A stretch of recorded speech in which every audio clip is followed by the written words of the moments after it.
The morning sun cast long shadows across the tarmac at Denver International Airport as Captain James Morrison performed his pre-flight inspection with the practiced efficiency of a man who had done this exact ritual 247 times before. His silver-streaked hair caught the light as he walked around the Boeing 737, his trained eyes scanning every inch of the aircraft. At 58 years old, Morrison carried himself with the quiet confidence of someone who had spent more than 3 decades in command of aircraft. His uniform was pressed to razor-sharp creases, his shoes polished to a mirror shine, and his captain's insignia gleamed on his shoulder, symbols of a career built on precision, caution, and respect for the machines he flew. Flight 447 was scheduled to depart Denver at 9:47 a.m., bound for Los Angeles International Airport. It was a flight Morrison knew intimately, the route that had become the backbone of his career. He could recite every waypoint, every air traffic control handoff, every meteorological consideration. The forecast called for clear skies over the Rockies and smooth conditions all the way to the California coast. It was the kind of flight that pilots called a milk run, routine, predictable, and forgettable, exactly the way Morrison preferred his mornings. In the gate area, 12-year-old Emma Chen stood with her mother, her small frame swallowed by an oversized purple hoodie. Her mother, Linda, held Emma's shoulders as though she might float away if she let go. This was Emma's first solo flight, and Linda had spent the entire morning oscillating between pride in her daughter's maturity and terror at letting her go. Emma herself oscillated between excited energy and nervous stomach flutters. "Remember what I told you," Linda said for what felt like the 100th time. "Keep your backpack with you. Don't talk to strangers. If anything feels wrong, find a flight attendant immediately. Don't get up unless absolutely necessary. Wear your seatbelt the entire time." "Mom," Emma interrupted gently, squeezing her mother's hand. "I know, I'm 12, not 4. I'll be fine. Grandma's picking me up in LA. We're going to the beach. It's going to be amazing."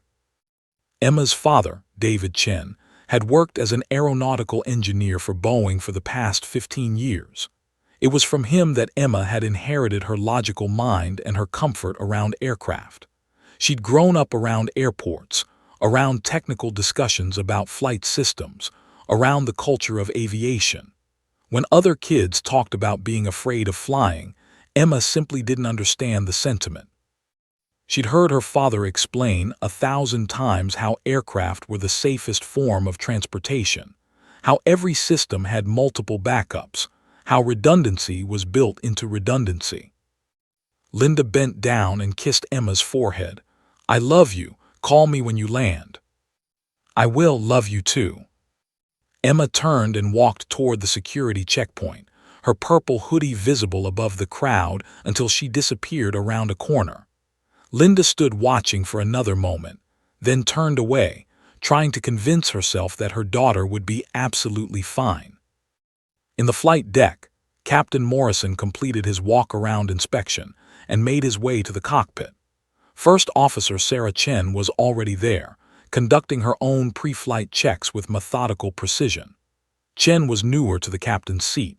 She'd earned her stripes just 18 months ago, but Morrison had immediately recognized in her the same thoughtfulness and attention to detail that had defined his own career. At 41, with over 12,000 hours of flight time, she was professional, competent, and unflappable. "Morning, Sarah," Morrison said, settling into the left seat. "How are we looking?" "All systems green, Captain," Chen replied, not looking up from her checklist. "Aircraft is in excellent condition. Maintenance just completed the 1,000-hour inspection yesterday. Weather en route looks perfect." Morrison nodded, running his eyes across the instrument panel before him. Every gauge, every digital readout, every warning light was exactly where it should be. The aircraft was a marvel of modern engineering, a Boeing 737 with over 30,000 flight hours logged, lovingly maintained by Denver International's maintenance team. Morrison had flown this exact aircraft dozens of times. He knew her quirks, her personality, her little idiosyncrasies. The passengers began boarding at 9:30 a.m. 178 souls filed onto the aircraft, each finding their designated seat, stowing their carry-on luggage, settling into the routine of air travel. Emma took her seat in 14C next to the window. She watched the ground crew loading luggage, the refueling trucks pulling away, the boarding bridge being disconnected. Everything moved with choreographed precision. The flight attendants conducted their safety demonstration, a routine recitation that nobody really listened to. Emma listened anyway, having grown up around her father's constant reminders about the importance of understanding emergency procedures. At 9:47 a.m. exactly, Captain Morrison received pushback clearance. The aircraft pulled away from the gate, towed by a tug toward the runway. In the cabin, passengers settled in for a flight that they expected would be completely unremarkable. Some opened their laptops, some pulled out books or phones, some simply closed their eyes, ready for a nap. Morrison guided the aircraft to runway 35 and requested takeoff clearance. Within seconds, the clearance came back. Flight 447, you are cleared for takeoff. Flight 447, continuing, Morrison acknowledged. He advanced the throttles. The engine spooled up, that familiar crescendo of power that never got old no matter how many times Morrison experienced it. The aircraft accelerated down the runway, faster and faster, until at 170 miles per hour, the nose lifted and Flight 447 broke free from the Earth. The landing gear folded up into the belly of the aircraft. Denver fell away beneath them. Positive rate, Chen announced. Gear up. They climbed through 5,000 feet, then 8,000 feet. The air was smooth, the sky was clear, and everything was proceeding exactly according to plan. Emma watched Denver shrink beneath her, the mountains turning into tiny wrinkled ridges, then into a distant brown haze. At 15,000 feet, Captain Morrison felt it. It was subtle, barely more than a whisper, but it was there.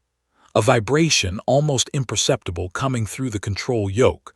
Nothing dramatic, nothing alarming to an untrained ear or an inattentive pilot. But Morrison's instincts, honed by 32 years of flying, screamed at him that something was wrong. That vibration didn't belong. His eyes sharpened. His hand tightened on the yoke. He said nothing, but his entire body tensed. First Officer Chen felt it at almost the same moment. Her head came up. Their eyes met. "You feel that?" Morrison asked, his voice calm but his eyes sharp. "Yes, sir, I feel it," Chen replied. Morrison's jaw clenched. "Let's run diagnostics." Sarah Chen's fingers danced across the controls, pulling up system readouts. They both knew what a vibration at this altitude could mean. Usually, it was something minor, an autopilot issue, a sensor malfunction, something mechanical that needed attention. Usually. But Morrison had never learned to ignore his instincts. In seat 14C, Emma felt the vibration too. She pressed her forehead against the window, looking down at the landscape below. The vibration continued, subtle but persistent. Her father's voice echoed in her mind. "Listen to the aircraft. It talks to you. You just have to know how to listen." That's when the warning bells started ringing. The warning bells pierced through the cockpit like an alarm announcing the end of the world. Captain Morrison's entire body went rigid.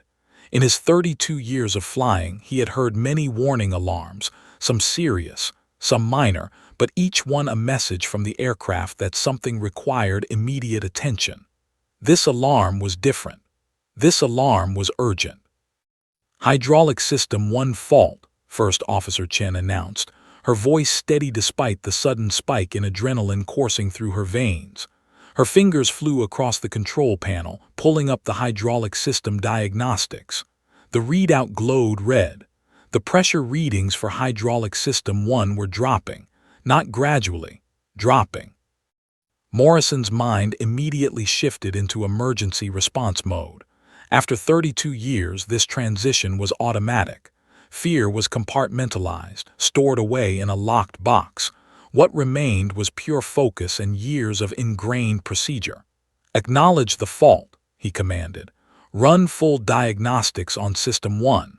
Let's see what we're dealing with."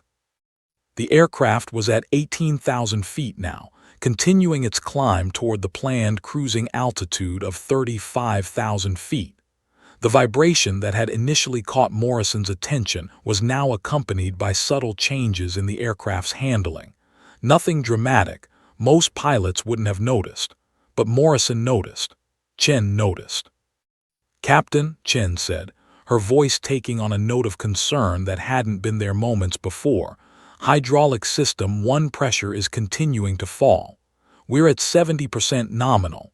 It's dropping faster than it should be." Morrison's jaw tightened. In a modern aircraft, one hydraulic system failure wasn't catastrophic. The Boeing 737 had 3 independent hydraulic systems specifically designed so that the loss of any single system wouldn't compromise the aircraft's ability to fly. Redundancy was the cornerstone of modern aviation safety, but the speed of this failure was troubling. It suggested something more systemic than a simple leak or a failed component. "Run through the hydraulic system checklist," Morrison said, his voice calm but commanding. "I want to know every detail."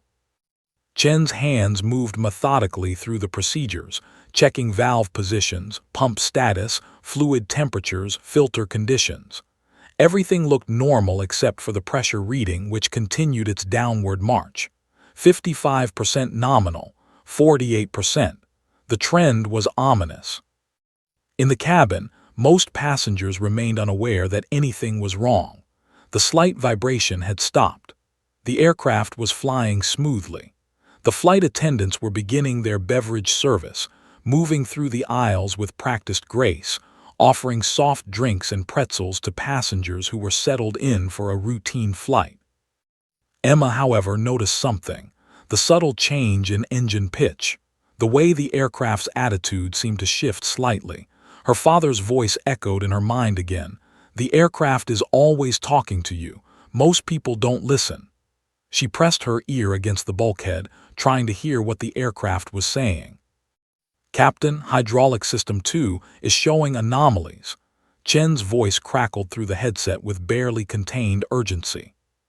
Morrison felt his stomach clench. "Anomalies? What kind of anomalies?" "Pressure fluctuations. Nothing dramatic yet, but it's not holding steady." "And Captain," Chen paused, and in that pause was a moment of professional dread, "the fluctuation pattern is similar to what we're seeing in System 1. The words hung in the air between them like a guillotine blade. Similar patterns in 2 supposedly independent systems meant one of 2 things.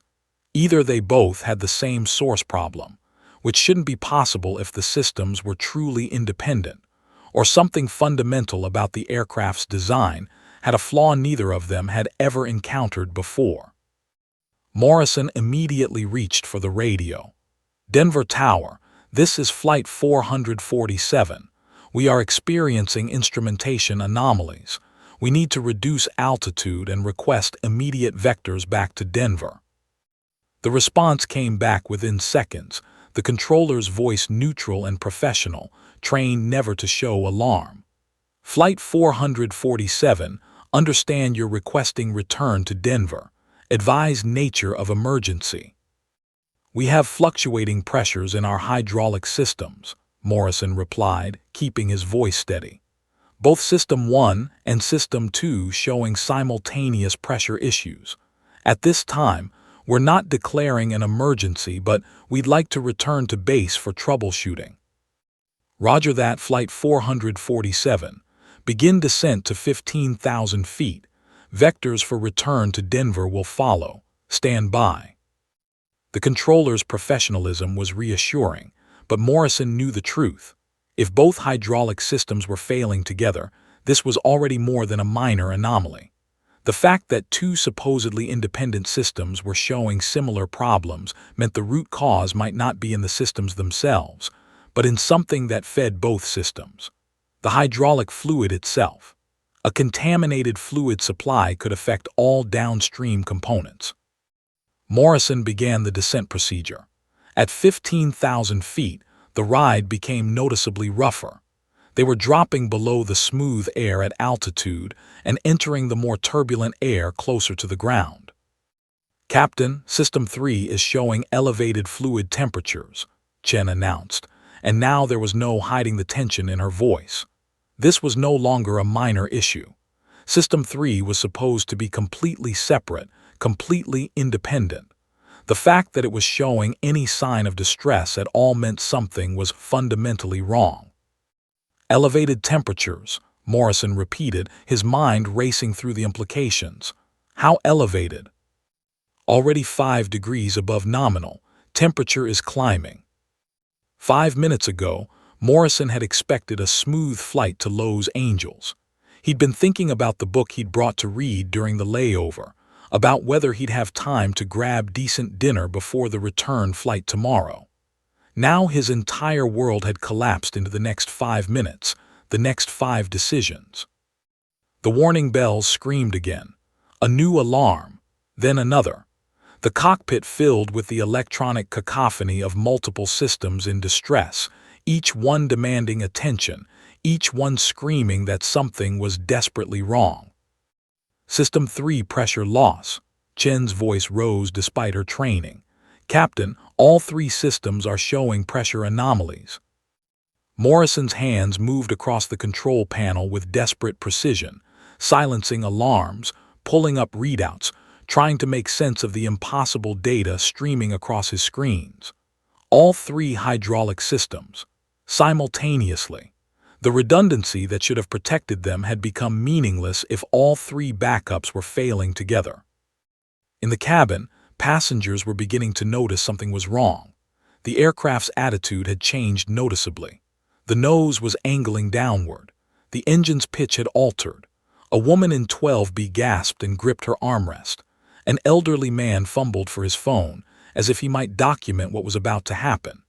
Emma had stood up, her small frame moving into the aisle, and she was staring toward the cockpit with an expression of concentration that made her look older than her 12 years. "Denver Tower," Morrison said, and his voice was different now, tighter, more urgent. "Flight 447 is declaring a full emergency. We have total hydraulic system failure across all 3 primary systems. I repeat, all 3 hydraulic systems are offline or degrading. We are unable to maintain current altitude. Request immediate clearance to descend to nearest suitable airport." The response came back immediately, the controller's voice now crisp and all business. "Flight 447, you are cleared to descend immediately to any suitable airport. State your position and altitude." "We're currently at 14,200 feet and descending at 800 feet per minute. Rate of descent is accelerating. Systems are not responding to control inputs as expected." In the cockpit, Morrison and Chen made eye contact. No words were necessary. Both of them understood what was happening. Modern aircraft were designed with the assumption that at least one hydraulic system would survive any single failure. That assumption had just been violated in the most catastrophic way possible. The aircraft they were flying was becoming increasingly difficult to control, and with every passing second, the situation was getting worse. The descent continued. The warning bells continued their maddening chorus, and somewhere over Colorado, as afternoon sunlight streamed through cabin windows, 178 people were about to face a moment that would either define their lives or end them. The cockpit of Flight 447 had transformed into a battlefield of flashing lights and screaming alarms. Captain Morrison moved through the emergency procedures with mechanical precision, his hands executing every checklist item that decades of training had burned into his muscle memory. But somewhere beneath the procedural competence, in some dark corner of his consciousness, a voice was beginning to whisper something he had never allowed himself to consider. This might not be survivable. "All 3 systems are showing pressure loss," First Officer Chen said, her voice now distinctly strained. She had moved beyond concern into the realm of genuine alarm. The readouts before her told a story that shouldn't exist in modern aviation. Independent systems didn't fail together. They simply didn't. The entire philosophy of redundancy was built on the assumption that if one system failed, the others would be there as backup. If all three failed simultaneously, then the backup system to the backup system had also become compromised. It violated every principle of aircraft design that Chen had learned in her extensive training. Morrison's mind raced through the possibilities at lightning speed. Engine failure, possible but would affect only one engine, not three separate hydraulic systems. Electrical failure, also possible but would manifest differently. A structural failure causing physical damage to all three systems, extremely unlikely given that they'd experienced no turbulence or impact. But there was one possibility that grew more probable with each passing second: contamination. If something had contaminated the hydraulic fluid itself, some manufacturing defect, some impurity that had been in the system from the beginning, then all three hydraulic systems would share a common threat. They would all be fed by the same contaminated fluid. The redundancy would be an illusion. "Captain, the descent rate is increasing," Chen announced. They were now at 12,000 feet and descending at 1,200 feet per minute. The aircraft's nose was angling downward at an angle that was becoming increasingly difficult to manage. Morrison pulled back on the control yoke, trying to fight gravity with the dwindling control authority he still possessed. The response was sluggish, delayed, like trying to move through water. Morrison keyed the radio. "Denver Tower, Flight 447. We are descending through 12,000 feet. Rate of descent is 1,200 feet per minute and increasing. All three hydraulic systems are offline. We have severely limited control authority. We are unable to maintain altitude." The controller's response came back with practiced calm. "Flight 447, roger your status. Emergency services are being mobilized. What is your fuel state? What runway are you requesting?" Morrison's eyes flicked to the fuel gauge. They had approximately 8,000 pounds of fuel remaining, enough for perhaps 40 minutes of flight at this rate of fuel consumption. But they didn't have 40 minutes. At a descent rate of 1,200 feet per minute, they had less than 10 minutes before the aircraft reached the ground. The mathematics of their survival had just become brutally simple. "We need the nearest suitable runway," Morrison said. "We're not going to make it back to Denver. We need something closer, now." In the cabin, the emergency had become undeniable. The aircraft's nose was visibly angled downward. Overhead compartments that hadn't been properly closed popped open, spilling luggage into the aisles. A passenger's coffee cup shattered on the floor. The flight attendants had been instructed to return to their jump seats and strap in. They did so with movements that were tense and economical, each of them privately grappling with the knowledge that something was very wrong. Emma remained standing in the aisle despite the increasingly dangerous angle of the aircraft. Her small frame was braced against a seat back, her eyes still fixed toward the cockpit. She was thinking, her 12-year-old mind working through everything her father had ever taught her about aircraft systems. The redundancy, the backups, the independence of systems. The way that modern aircraft were designed with such paranoid attention to failure modes that something like this simply shouldn't happen. "We are declaring an emergency," Morrison said into the radio, and the words carried a finality that made them real in a way nothing else had. "Flight 447 declaring full emergency. Multiple system failures. We are unable to maintain altitude. Commencing emergency descent." The response came back within seconds.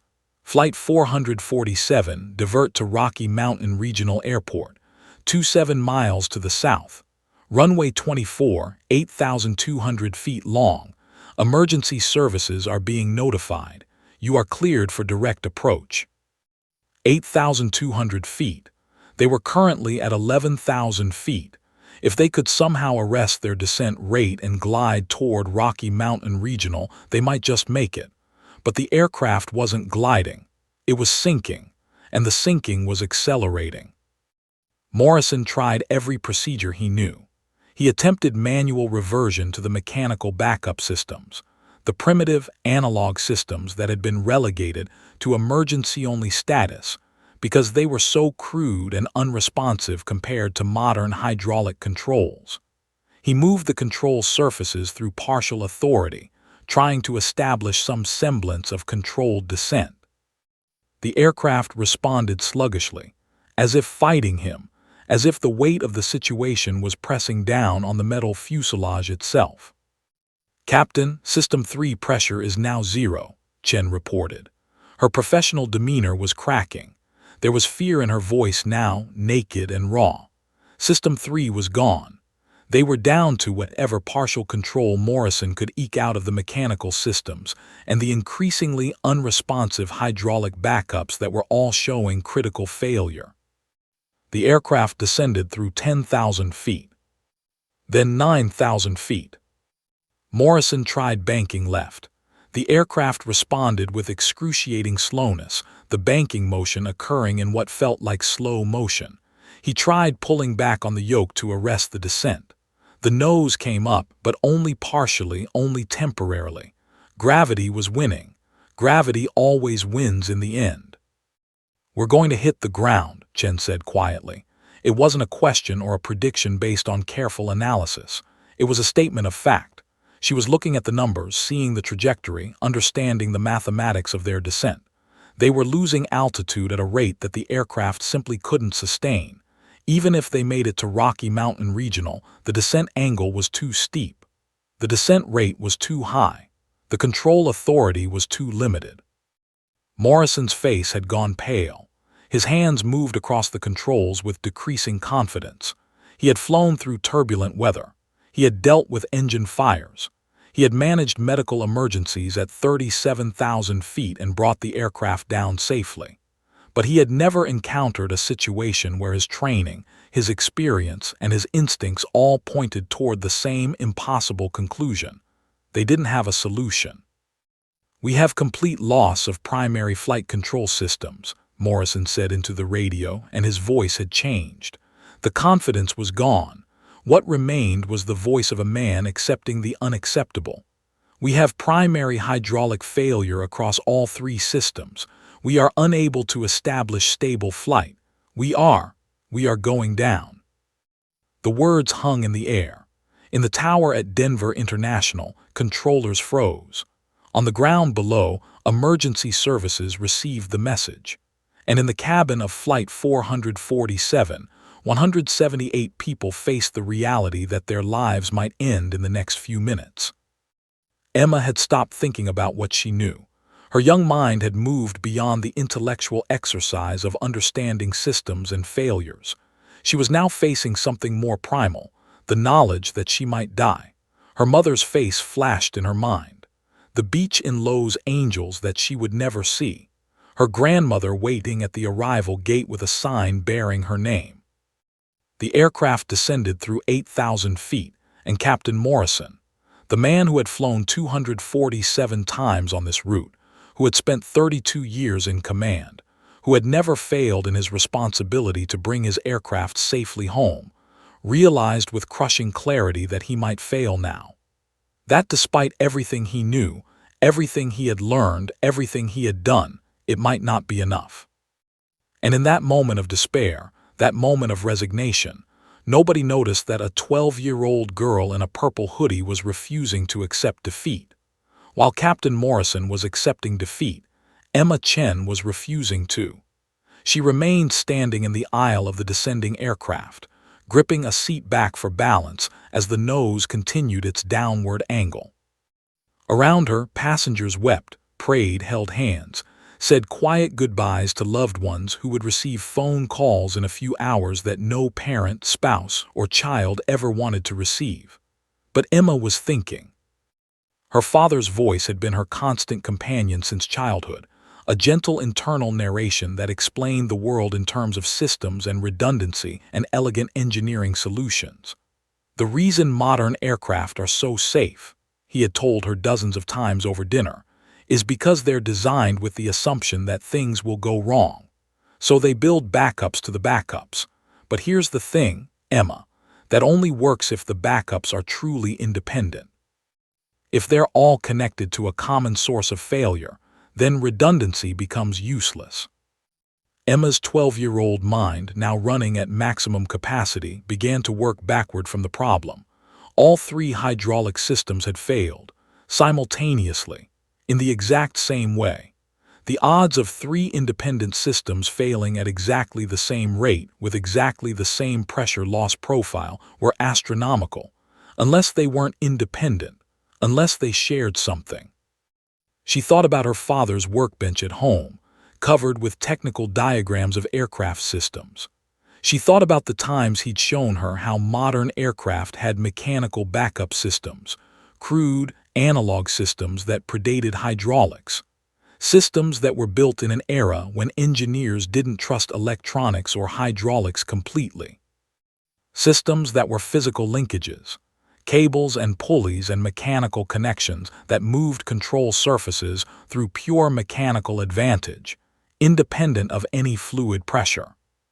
If all the hydraulic systems had failed due to contamination, then those mechanical systems wouldn't be affected. They couldn't be affected. They existed completely separately. Emma's heart began to race, but not from fear, from realization, from possibility. She looked toward the cockpit. The door was closed, locked per protocol during an emergency, but she could feel the weight of the aircraft's despair emanating from behind that door. Morrison had surrendered, Chen had surrendered, but Emma hadn't. Emma refused to. She unbuckled her seatbelt, directly violating the safety protocol she'd been taught, the rules she'd been repeatedly told to follow, and moved into the aisle. The aircraft was tilting at a steep angle now, the descent becoming more pronounced. She had to grip seat backs to pull herself forward, moving against the pressure of gravity that was trying to push her backward. A flight attendant named Marcus saw her and lunged forward. "Miss, get back to your seat, immediately." "I need to talk to the pilot," Emma said, her voice small but steady. She was terrified, her hands were shaking, her stomach felt like it was full of ice, but her mind was clear, focused. "Please, I think I know something." "Absolutely not. You need to sit down right now."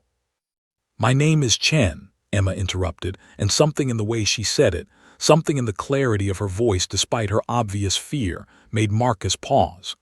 "Same last name as the first officer. My dad's an aeronautical engineer at Boeing. I've grown up around aircraft systems. Something is wrong with your hydraulics, but I think I know how to fix it. Please, just let me talk to the captain for 1 minute." Marcus hesitated. He was trained to refuse all requests to approach the cockpit, but he was also a father himself, and something in this girl's eyes told him that she wasn't being hysterical or attention-seeking. She had a reason. "1 minute," he said. "That's all I can give you." He moved with her toward the cockpit, the aircraft's steep angle making every step difficult. The alarm bells were still screaming. The altitude was continuing to drop. Morrison's voice could be heard through the door, speaking to air traffic control with the tones of a man who had accepted the inevitable. Marcus knocked on the reinforced cockpit door, a knock that felt both urgent and futile. The door opened a crack. Captain Morrison appeared, his face ashen, his eyes hollow. Behind him, Emma could see First Officer Chen hunched over the instrument panel, her shoulders sagging under the weight of defeat. "Captain, I have a passenger who," Marcus began. "We're at 7,800 feet and still descending," Morrison interrupted, his voice heavy with resignation. "Whatever it is, it's too late." But Emma pushed forward. "Captain, what if the hydraulic systems aren't actually independent?" Morrison's eyes snapped to focus on her. For just a moment, anger flashed across his face, anger at being interrupted during the final moments of his career, anger at the cruelty of the universe for sending him a child with useless questions. But before he could speak, Emma continued. "My dad always says that redundancy only matters if the backups are truly separate," she said, the words tumbling out quickly, driven by the urgency of their situation. "If something contaminated the hydraulic fluid from the beginning, like a manufacturing defect or something. Then all three systems would fail together because they're all fed by the same fluid. They wouldn't be independent anymore. She took a breath. Morrison was listening now. She could see it in his eyes. Chen's head had come up, turned toward the voice of this child who was speaking the forbidden possibility out loud. But before hydraulics, Emma continued, there were mechanical systems, pure mechanical, cables and pulleys, no fluid, no electronics, just mechanical linkages. And those wouldn't be affected by hydraulic fluid contamination because they exist completely separately. The silence in the cockpit was absolute. Then Morrison moved, his entire body coming back to life as though a current had been applied to his heart. The alternate flight control systems, the mechanical linkages, manual reversion. That's it, Emma said, nodding. The mechanical systems, they have to still work, they have to. Chen was already moving, pulling up system readouts that neither of them had fully explored in their desperate focus on the primary hydraulic systems. Her fingers flew across the control panel. And then, Captain, we have response on the mechanical systems. The elevator trim is functional. It's not much, but it's enough, Morrison said, and Emma heard something in his voice that hadn't been there moments before. Hope. Not the confident hope of someone certain of success, but the desperate, fragile hope of someone who had been given a lifeline just before drowning completely. Morrison's hands moved to the mechanical trim control, a system so old, so redundant, so utterly outdated that neither of them had thought to rely on it. But it wasn't connected to the contaminated hydraulic system. It didn't depend on electronic controls that might fail. It was pure mechanical advantage, cables connected to control surfaces, moved by the simple physics of pulleys and mechanical leverage. He pulled back on the mechanical trim. It was stiff, resistant, difficult to move, but it moved. And as it moved, the aircraft's nose began to come up, slowly, agonizingly slowly, but up. We're leveling off, Chen said, her voice shaking with something between disbelief and overwhelming relief. Captain, we're actually starting to level off. Emma watched from the doorway as the aircraft's descent began to slow. The terrifying downward angle that had seemed so absolute, so inevitable, was beginning to reduce. Not quickly, not spectacularly, but measurably, undeniably. We need to get on the ground, Morrison said, his voice now filled with determined purpose rather than resignation. We have limited control, but we have control. We can fly this aircraft. We can land this aircraft. He looked at Emma, and for just a moment their eyes met.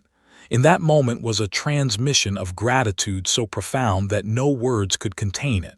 Thank you. What's your name? Emma, she said simply. Emma Chen. Thank you, Emma Chen, Morrison said. You just saved this flight. He turned back to the controls, moving the mechanical trim system with the intensity of a surgeon performing the most delicate operation. Behind him, First Officer Chen was already working the radio, communicating their new status to air traffic control. And in that cockpit, in that moment, the impossible had become merely difficult. The situation that had seemed absolutely hopeless had been transformed by the simple willingness to question assumptions, to look at the problem differently, to listen to a fresh perspective when the experts had surrendered. The mechanical trim system was not designed for this. In an emergency, it was supposed to provide minimal, basic control, enough to limp an aircraft to a landing under the most desperate circumstances. It was not supposed to be the primary flight control system for an aircraft weighing over 150,000 pounds, descending at rates that exceeded safe operating parameters.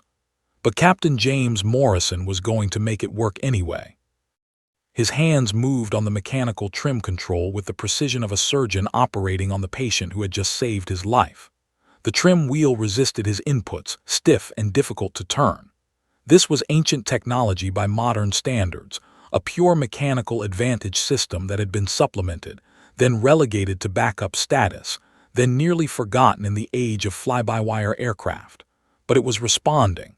And in this moment, response meant survival. "Come on, baby," Morrison whispered to the aircraft, coaxing it upward with incremental adjustments to the mechanical trim. Every fraction of a turn on the trim wheel translated to tiny movements of the elevator control surface at the tail of the aircraft.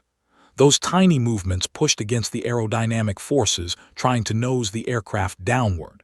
It was a battle between gravity and the physics of aerodynamic lift, and Morrison was fighting with weapons that belonged to another era. First Officer Chen was monitoring everything, her eyes moving across readouts with machine-like precision, feeding Morrison information about their situation. "Descent rate is decreasing. You're at 1,000 feet per minute, still dropping but more slowly." Emma stood in the doorway of the cockpit, her hands gripping the frame, watching Morrison work. She had done what she could do. The rest was up to him. She watched as his face contorted with concentration, as his knuckles turned white from gripping the trim wheel, as beads of sweat formed on his forehead despite the cool air in the cockpit. They were at 7,200 feet now, and the descent rate was slowing, but only marginally. The aircraft wanted to fall. Gravity was patient and inexorable, and Morrison was fighting against one of the most fundamental forces in the universe, with a mechanical system designed in an era when aviation was still in its infancy. "Descent rate 950 feet per minute, Chen reported, still dropping but stabilizing." Morrison pulled harder on the trim wheel. The effort required was enormous.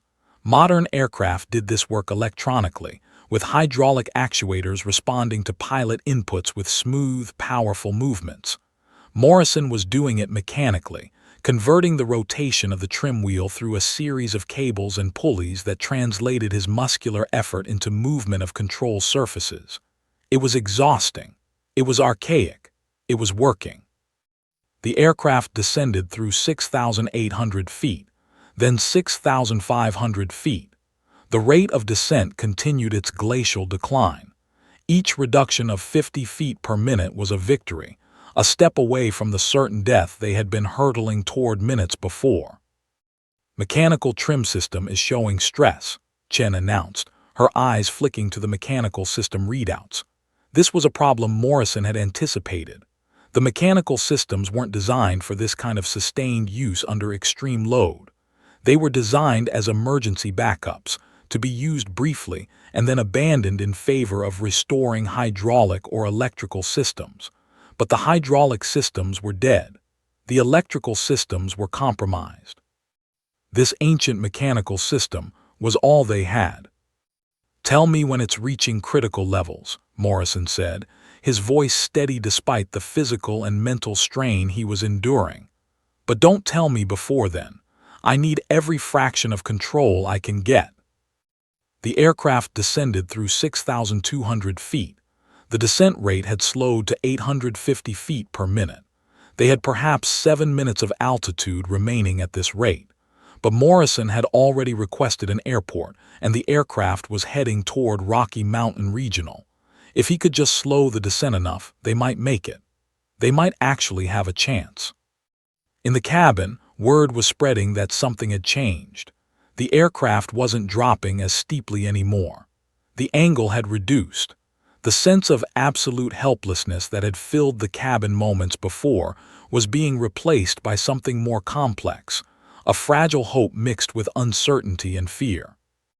Passengers were standing up, looking around, seeing that the flight attendants who had been sitting with resigned expressions were now back on their feet, checking systems, preparing for what might be a survivable emergency. An elderly woman gripped a flight attendant's arm. "Are we going to make it?" she asked. The flight attendant, a woman named Sarah who had 13 years of experience and had never had to use the skills she'd been trained for, could only say, "The pilot is doing everything he can." It was the most honest answer available. "Descent rate 800 feet per minute, Chen said. Morrison was making progress, incremental progress, but real progress. The mechanical system was responding to his demands, though he could feel the resistance increasing as he pushed it harder. The system was heating up. Metal cables were stretching and flexing thousands of times per minute. Pulleys that hadn't been under this kind of load in decades were spinning at speeds they weren't designed for. Morrison pulled the trim wheel again. This movement was slightly more difficult than the previous one. The system was beginning to tire under the load just as he was beginning to tire, but he pushed through. Pain radiated through his shoulders and arms. His fingers ached from gripping the control, but he didn't stop. The aircraft descended through 5,800 feet, then 5,400 feet. The descent rate was now a more manageable 750 feet per minute. "Captain, mechanical trim system temperature is at 165 degrees Celsius, Chen reported. The warning threshold for mechanical system failure was 200 degrees. They were getting close to the edge. "How long can it sustain this?" Morrison asked without taking his eyes off the horizon. "Unknown. These systems were designed for brief emergency use only. Sustained operation at this temperature, maybe 5 more minutes before we risk catastrophic failure." Morrison did the math. They were at 5,400 feet. At 750 feet per minute, they had approximately 7 minutes before they reached the ground. 5 minutes until the mechanical system might fail completely. The margins were impossibly thin. "Keep monitoring it," Morrison said. "Tell me the moment we get a deterioration." The descent continued. The mechanical trim system groaned under the strain, cables stretching, pulleys spinning, the entire system operating far beyond its design specifications. But it was holding. Against all odds, it was holding. 5,000 feet, descent rate 700 feet per minute. 4,600 feet, descent rate 650 feet per minute. The situation was becoming more manageable with each passing second. Morrison continued pulling on the trim wheel, making micro-adjustments, fighting gravity with the dedication of a man who had been given a second chance at life and was determined not to waste it.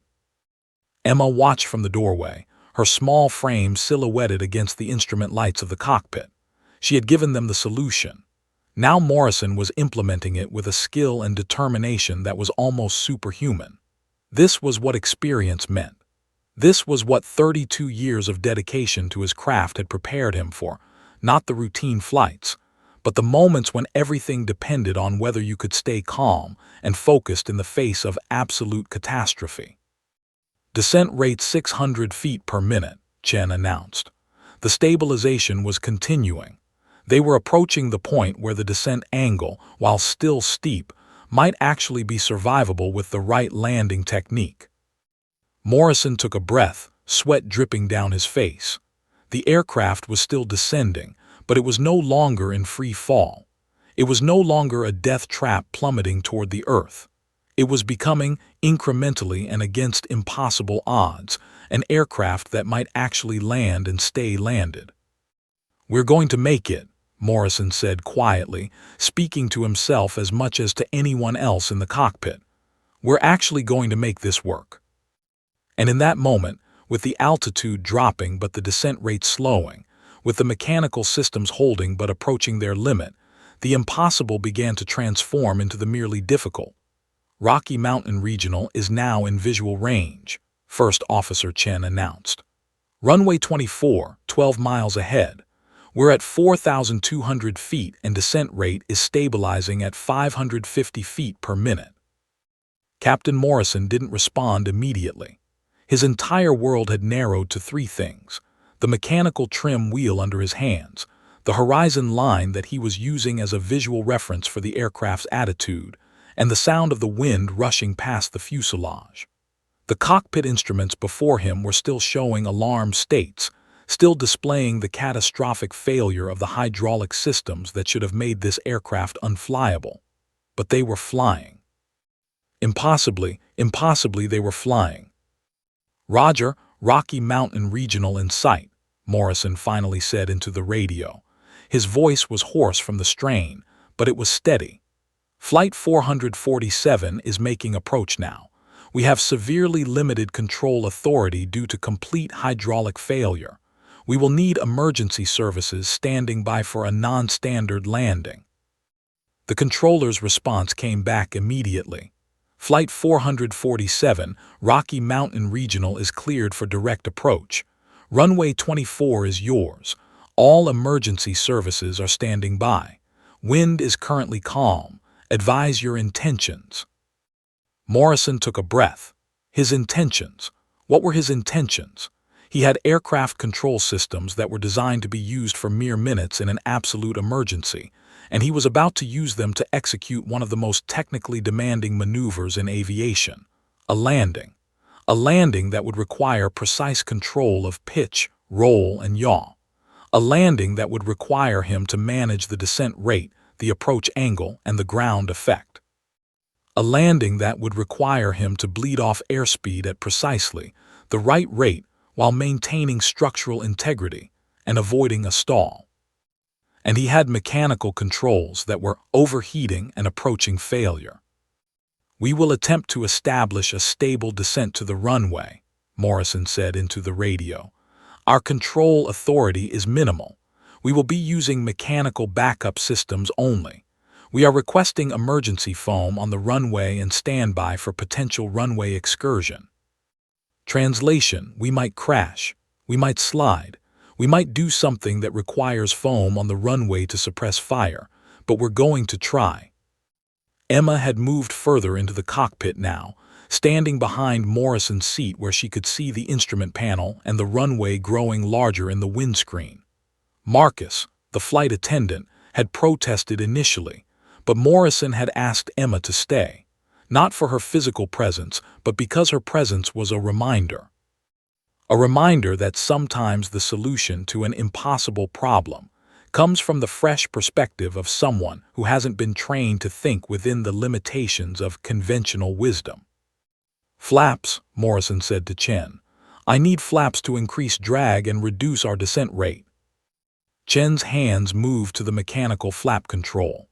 The flaps in a modern aircraft are usually controlled hydraulically, but the Boeing 737, in its paranoid approach to redundancy, also had a mechanical flap extension system. It was crude. It would extend at a fixed rate regardless of Morrison's input, and he couldn't control the extension precisely, but it would extend. "Extending flaps," Chen said. 50% extension, full extension engaged." The aircraft's speed bled off as the flaps extended. 250 knots, then 220 knots, then 180 knots. They were transitioning from cruise configuration to landing configuration, but everything was happening at a slower pace than Morrison would have preferred. The mechanical systems couldn't keep up with the pace he needed. "Descent rate?" Morrison asked. 500 feet per minute. Still manageable, but we need to reduce it further. The runway was 4 miles away now. 4 miles. At their current descent rate, they had about 4 minutes before touchdown. Morrison pulled back slightly on the trim wheel, fighting for every fraction of control authority he could extract from the mechanical system. "Temperature on mechanical trim system is critical," Chen reported. "We're at 195 degrees Celsius. We're approaching the failure threshold." Morrison felt a spike of ice in his chest. The mechanical system that was their lifeline was literally overheating. When it reached 200 degrees, the metal cables could begin to fail. The pulleys could seize. The entire system could become unresponsive, and they still had a landing to execute. "How much longer?" he asked Chen, not taking his eyes off the runway that was growing larger by the second. 90 seconds, maybe 2 minutes. After that, the system stability becomes questionable. Morrison did the math. They had approximately 3 minutes to land. The mechanical system would be at failure threshold in 2 minutes. That gave them a 1-minute window. 1 minute to make the most important approach and landing of his life. In the cabin, passengers could now see the runway through the windows. The airport was real. It was there. The possibility of survival had transformed from abstract hope into concrete reality visible through the window panes. An elderly man gripped his wife's hand and whispered, "We're going to make it." She didn't respond, but she squeezed his hand back. The flight attendants had moved through the cabin conducting a final safety briefing, going through the procedures for an emergency evacuation, bracing positions, how to exit quickly, how to assist others. The passengers listened this time with the full attention of people who understood that their lives might actually depend on following these instructions correctly. 2 miles, Chen announced. Descent rate 450 feet per minute, good rate. Morrison could see details on the runway now. The stripe markings, the lighting system, the fire trucks lined up along the sides, their lights flashing. The emergency vehicles positioned at intervals along the runway, ready to respond instantly if the landing went badly. This was real, all of it, the emergency, the solution, the approach, the landing that was about to happen. Landing gear, Morrison said to Chen. This was another critical moment. The landing gear in a modern aircraft is deployed hydraulically, but the Boeing 737, again paranoid about redundancy, had a mechanical emergency landing gear extension system. It consisted of a handle that could be pulled to mechanically lower the landing gear through gravity and mechanical linkage. Emergency landing gear extension, Chen said, reaching for the mechanical backup handle. She pulled it with force, and below the aircraft the landing gear began to descend. It would descend at a fixed rate, locking into place when fully extended. There was no way to control the rate or the smoothness of the extension. It was crude. It was final. The aircraft shuddered slightly as the landing gear extended. Landing gear is down and locked, Chen confirmed. 1 mile. Morrison could now see individual emergency vehicles on the runway. He could see the detail on the terminal building in the distance. They were committed now. There was no going back, no second attempt. This was it. Mechanical trim system is at critical temperature, Chen said quietly. Captain, we need to land now. The system is failing. Morrison nodded. He had already made that decision. He began to ease the nose down slightly, using the last reserves of the mechanical trim system to establish the proper landing attitude. Not too steep. That would cause them to touch down too hard, potentially destroying the landing gear. Not too shallow. That would cause them to float down the runway and run out of space. It had to be perfect. Emma watched from her position behind Morrison's seat, and she made a silent promise to herself. If they survived this, she was going to become a pilot, or an engineer, or both. Because this moment of precise human skill and determination and refusal to accept defeat, this was what she wanted to be part of. Landing altitude reached, Chen announced. You're at 50 feet above the runway. Descent rate 200 feet per minute. You're going to make this, Captain. You're going to make this. Morrison didn't respond. He was beyond words now. He was pure focus, pure skill, pure determination compressed into the next few seconds. The runway was right there, right below them. The point of no return was about to happen. The runway threshold passed beneath the aircraft. Captain Morrison had no time for conscious thought anymore. His mind had entered a state beyond thinking, a state of pure reaction guided by 3 decades of instinctive knowledge burned into his nervous system. The mechanical trim system was at 197 degrees. It was dying. And he had seconds to land 150,000 pounds of aircraft on a concrete runway while it failed around him. The descent rate was 200 feet per minute, too fast. Morrison pulled back on the trim wheel, fighting against the resistance of a system that was literally overheating.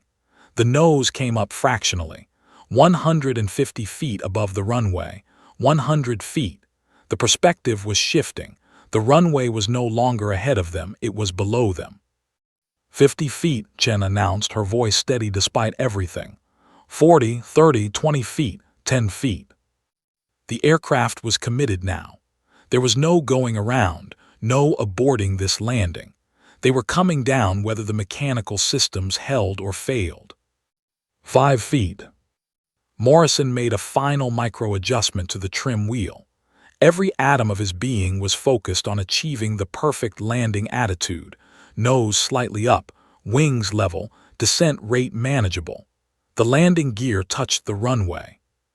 The impact was violent. The main landing gear made contact with the concrete, and the aircraft lurched violently downward. The landing gear struts compressed, absorbing the impact, but the compression was abrupt and harsh. Overhead compartments popped open throughout the cabin. Luggage spilled into the aisles. Passengers lurched in their seats despite seatbelts holding them in place. Emma grabbed the back of Morrison's seat to steady herself, her eyes wide as the aircraft made contact with solid ground. For one eternal moment, nothing seemed to be working. The landing gear was supposed to absorb the impact smoothly, but there was nothing smooth about this landing. The aircraft was coming down hard, and the mechanical systems controlling the landing gear weren't sophisticated enough to manage the forces perfectly. The gear compressed further. Then the nose gear came down. Morrison had been holding the trim wheel in a specific position to keep the nose up, to prevent the nose wheel from touching down and potentially causing a nose-over maneuver. As the nose gear extended mechanically and contacted the runway, the entire aircraft shifted its balance point. For just a moment, the most critical moment, Morrison had to release the trim wheel and let gravity take over. The nose dropped. The nose landing gear made contact with a bone-jarring impact that Morrison felt transmitted through the control yoke directly into his hands. For just a fraction of a second, he thought they might cartwheel. He thought the nose gear might collapse and the aircraft might flip. He thought they had survived the impossible only to fail at the final moment. But the nose gear held. The aircraft was on the ground. All three landing gears were in contact with the runway. The moment had passed. They were down. But they were moving. The aircraft was still traveling at over 100 miles per hour down the runway, and they had only 8,200 feet of concrete before the runway ended and became dirt and trees and imminent disaster. "Emergency brakes," Morrison shouted to Chen. "Engaging emergency brake systems." Chen responded, reaching for the mechanical emergency brake control. The braking system in a modern aircraft is hydraulic, but the Boeing 737 had emergency mechanical backup brakes for exactly this scenario. Chen pulled the emergency brake handle, and the mechanical brakes engaged. The aircraft decelerated violently. Passengers were thrown forward despite their seatbelts. The G-forces of deceleration pressed everyone back into their seats. The engine's whistling sound changed as they transitioned to landing mode. The friction of the tires against the concrete was creating a smell, burning rubber mixed with heat and stress. The runway markers were flashing past them. Morrison could see the numbers: 100 knots, 90 knots, 80 knots. Emma watched the runway disappearing behind them, the emergency vehicles on either side growing more distant. They were slowing. They were actually slowing down. Morrison was still fighting with the controls, using the mechanical trim system one final time to keep the nose level, to prevent any veering that might cause them to slide off the runway. The mechanical system's temperature gauge was now showing 199 degrees. It was 1 degree away from critical failure. 70 knots, 60 knots, 50 knots. The runway stretched ahead of them. There was still runway. There was still concrete beneath them. They weren't at the end yet. 40 knots, 30 knots. Morrison was pulling back slightly on the trim wheel again, adjusting the aircraft's attitude as their airspeed decreased. The aerodynamic forces that had been sustaining them were bleeding away.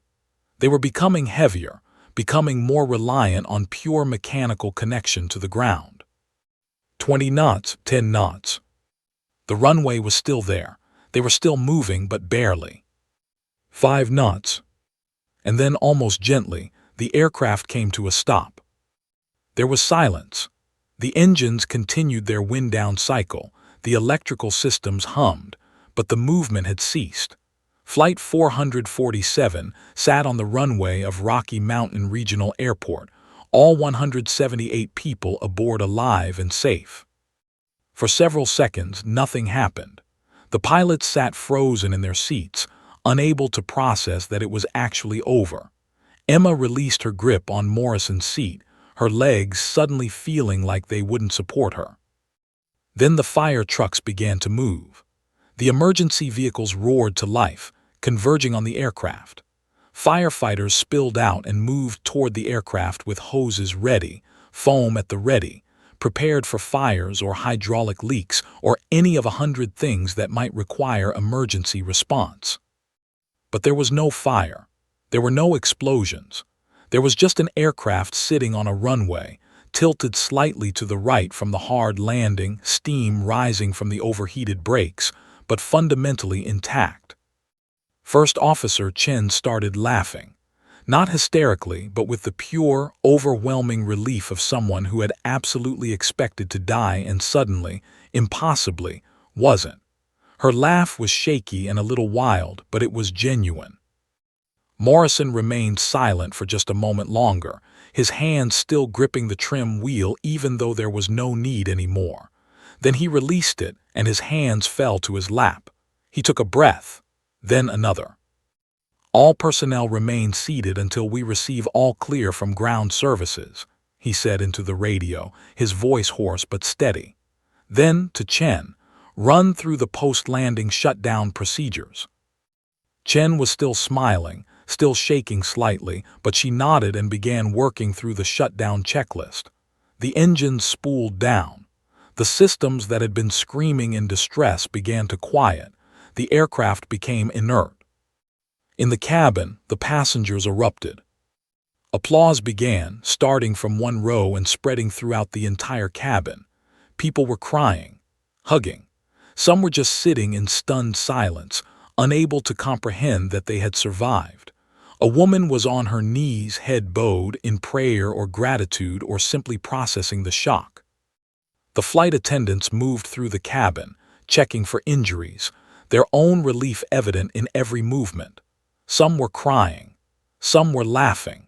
Some were simply doing their jobs, the routine of emergency procedures grounding them in reality when everything had become surreal. Emma stood in the cockpit doorway watching Morrison. The captain had aged a decade in the past 20 minutes. His hair seemed grayer. His face was lined with exhaustion, but his eyes were alive. He turned to look at her. "What's your name again?" he asked, as if he'd somehow forgotten in the intensity of the past minutes. "Emma," she said simply, "Emma Chen." "Thank you, Emma Chen," Morrison said. "You saved this flight, you saved all of us." And in that moment, as emergency vehicles surrounded the aircraft and paramedics prepared to board to check for injuries, as rescue crews worked to secure the aircraft, as the world outside began to understand that a miracle had just occurred, in that moment, a 12-year-old girl realized that she had just changed the course of her entire life. The investigation began within hours of Flight 447 coming to a stop. The National Transportation Safety Board sent their teams to Rocky Mountain Regional Airport with the urgency of a situation that had the potential to affect every aircraft of that model in the sky. But even before they arrived, Captain Morrison knew what they would find. The hydraulic system contamination that Emma had theorized had to be the cause. There was no other explanation. The paramedics who boarded the aircraft found remarkably few injuries: a broken collarbone, some deep bruises from seatbelt pressure, whiplash and muscle strain from the violent landing and deceleration, but no fatalities, no critical injuries. Out of 178 passengers and crew, all of them would survive. All of them would walk away from Flight 447 to tell their stories. Emma was photographed by news crews as she descended the evacuation slide, still wearing her purple hoodie, her small frame making her look even younger than her 12 years. She descended slowly, deliberately, as if in shock.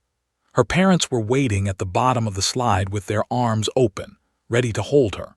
Linda Chen wept as she pulled her daughter into her embrace, holding her so tightly that Emma could barely breathe. David Chen stood beside them, his engineer's mind already processing what had happened, understanding the brilliance of his daughter's deduction. He had spent his career working on aircraft systems, teaching himself and others about redundancy and backup systems.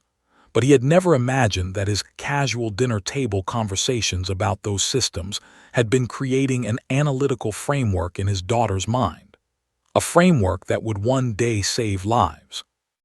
By evening, news of Flight 447 had spread across the entire country. Local news became national news. The story was irresistible: a commercial aircraft with complete hydraulic failure, a pilot at the end of his career facing the death of everyone aboard, and a 12-year-old girl whose fresh perspective and knowledge had saved 178 lives. News vans surrounded Rocky Mountain Regional Airport. Reporters stood on the tarmac, giving live reports to their networks about the miracle that had occurred. The investigation proceeded with meticulous care. Every component of Flight 447 was removed and examined. Every system was analyzed. Every decision Morrison had made in the cockpit was reviewed. And slowly, the truth emerged. There had been a manufacturing defect in the hydraulic fluid production facility. A contamination, microscopic particles of metal and corrosive compounds, that had been introduced during the manufacturing process. The hydraulic fluid that had been loaded into Flight 447's three supposedly independent hydraulic systems had been contaminated from the beginning. The contamination had been slow, progressive, building up over the first 40 minutes of flight before manifesting as system pressure loss. All three systems had been fed by the same contaminated fluid. The redundancy, the backup systems, the multiple layers of safety, all of it had been undermined by a single point of failure upstream: the manufacturing process. But Emma's insight was validated completely. Without the mechanical backup systems, those ancient, supposedly obsolete systems designed in an era before hydraulics, Flight 447 would have been uncontrollable. The aircraft would have descended beyond Morrison's ability to manage. They would have crashed. The National Transportation Safety Board issued an emergency airworthiness directive affecting all aircraft with hydraulic systems produced by that particular manufacturer during that time window. Hundreds of aircraft were grounded temporarily.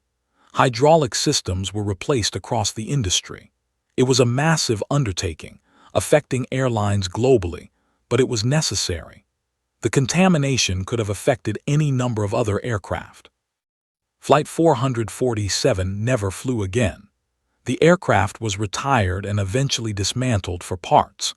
But the story of Flight 447 would be retold in pilot training programs, in engineering schools, in business courses about crisis management and the value of fresh perspectives. It would be studied in emergency response training across every aviation authority in the world. Emma's life changed overnight. News crews followed her to school. Reporters camped outside her house. Boeing offered her internships. Aeronautical engineering programs offered scholarships. Airlines offered her lifetime flight benefits. She was invited on morning shows and news programs to tell her story. She was called a hero. She was called brave. She was called a savior. Emma found it overwhelming. She was 12 years old. She had done what she thought needed to be done in an emergency situation, but she hadn't been trying to be a hero. She had simply been thinking about a problem and proposing a solution. Her father was protective. He limited her media appearances and insisted that she be allowed to simply be a child. She went back to school in the fall and tried to resume a normal life, though nothing would ever be normal again.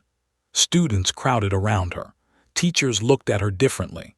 Everywhere she went, people recognized her as the girl from Flight 447. But Emma did something unexpected.